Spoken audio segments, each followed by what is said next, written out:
হযরত মুহাম্মদ সাল্লাল্লাহু আলাইহি ওয়াসাল্লামের নবুয়ত প্রাপ্তির 10ম বছর গেছে খুবই করুণ এবং কষ্টের মধ্যে দিয়ে। কেননা ওই বছরেই নবীজির চাচা আবু তালিব ইন্তেকাল করেন এবং নবীজির সহধর্মিণী খাদিজা রাহমাতুল্লাহ আলাইহা এই বছরই উনি শেষ বিদায় নিয়ে আল্লাহর আরশে চলে যান। ভিডিওটি সম্পূর্ণ নবীজির এই করুণ সময়ের দুঃখের সময়গুলোর কিছু করুণ ঘটনা উল্লেখ করা হয়েছে। ভিডিওটি আপনারা সম্পূর্ণ দেখুন। সুবহানাল্লাহ, আলহামদুলিল্লাহ। আল্লাহ আমাদের সকলকে হেফাজত করুন এবং হেদায়েত করুন, এবং যারা ভিডিওটি সম্পূর্ণ দেখবে আল্লাহ তাদের প্রতি সহানুভূতিশীল হন। সকলকে হেফাজত করুন এবং হেদায়েত করুন। আল্লাহুম্মা আমিন সুম্মা আমিন। লা ইলাহা ইল্লাল্লাহু মুহাম্মাদুর রাসূলুল্লাহ। সুখ দুঃখ নিয়ে মানুষের জীবন।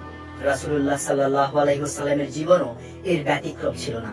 তাকেও সুখ দুঃখের মধ্য দিয়ে জীবন পার করতে হয়েছে। নবুয়তের 10ম বছরকে বলা হয় নবীজির জীবনের একটি দুঃখের বছর। এর কারণ হলো সেই বছর প্রিয় নবীর অন্যতম আশ্রয়স্থল চাচা আবু তালিব এবং তার প্রিয়তমা স্ত্রী খাদিজা রাদিয়াল্লাহু তাআলা আনহা ইন্তেকাল করেন। এই সুযোগে মক্কার কাফিরদের অত্যাচার ও নিপীড়ন বহুগুণে বেড়ে যায়। চাচা আবু তালিবের মৃত্যুর সময় ঘনিয়ে এলে মহানবী তার শিয়রে উপস্থিত হয়ে বললেন, চাচা, আপনি শুধু বলুন আল্লাহ ছাড়া কোনো উপাস্য নেই, তাহলে কিয়ামতের দিন আমি আপনার জন্য সুপারিশ করতে পারবো। অন্যদিকে আবু জাহেল ও আব্দুল্লাহ ইবনে উমাইয়া তাকে স্বধর্মে অটুট থাকতে উদ্বুদ্ধ করে। শেষ পর্যন্ত তিনি বলেন, আমি আব্দুল মুত্তালিবের ধর্মের উপর রয়েছি। আবু তালিবের মৃত্যুর পর মহানবী সাল্লাল্লাহু আলাইহি ওয়াসাল্লাম প্রিয় চাচার জন্য ক্ষমা প্রার্থনা করলে আল্লাহ বলেন, আত্মীয় স্বজন হলেও মুশরিকদের জন্য ক্ষমা প্রার্থনা করা নবী ও মুমিনদের জন্য সঙ্গত নয়, যখন এটা সুস্পষ্ট হয়ে গেছে যে নিশ্চিতই তারা জাহান্নামী। চাচা আবু তালিব ছিলেন মহানবী সাল্লাল্লাহু আলাইহি ওয়াসাল্লামের জন্য ঢাল স্বরূপ। তিনি কুরাইশের অত্যাচার প্রতিরোধ করতেন এবং তাকে সর্বাত্মক সহায়তা করতেন। ফলে আবু তালিবের মৃত্যুর পর তার উপর এমন অত্যাচার শুরু হলো যা করার সাহস কুরাইশরা আগে কখনো করেনি। রাসূলুল্লাহ সাল্লাল্লাহু আলাইহি ওয়াসাল্লাম বলেন, আবু তালিব মারা যাওয়ার আগে কুরাইশরা আমার সঙ্গে এমন খারাপ আচরণ আগে কখনো করেনি। আবু তালিবের মৃত্যুর কিছুদিনের মধ্যে খাদিজাতুল কুবরা রাদিয়াল্লাহু তাআলা আনহা 65 বছর বয়সে ইন্তেকাল করেন। তার মৃত্যুও মহানবী সাল্লাল্লাহু আলাইহি ওয়াসাল্লামের জন্য ছিল অত্যন্ত পীড়াদায়ক।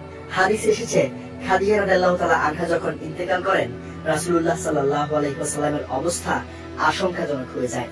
এরপর তিনি আয়েশা রাদিয়াল্লাহু তাআলা আনহাকে বিয়ে করেন। খাদিজা রাদিয়াল্লাহু তাআলা আনহাকে মহানবী কখনো ভুলেননি। আয়েশা রাদিয়াল্লাহু তাআলা আনহা একবার খাদিজা রাদিয়াল্লাহু তাআলা আনহার ব্যাপারে অনুযোগ প্রকাশ করলে প্রিয় নবী বলেন, আল্লাহর কসম, তিনি আমাকে তার চেয়ে উত্তম কাউকে দেননি। কেননা যখন মানুষ আমার সঙ্গে কুফরি করেছিল তখন খাদিজা আমার উপর ঈমান এনেছিল। যখন মানুষ আমাকে অবিশ্বাস করেছিল তখন সে আমাকে সত্যায়ন করেছিল।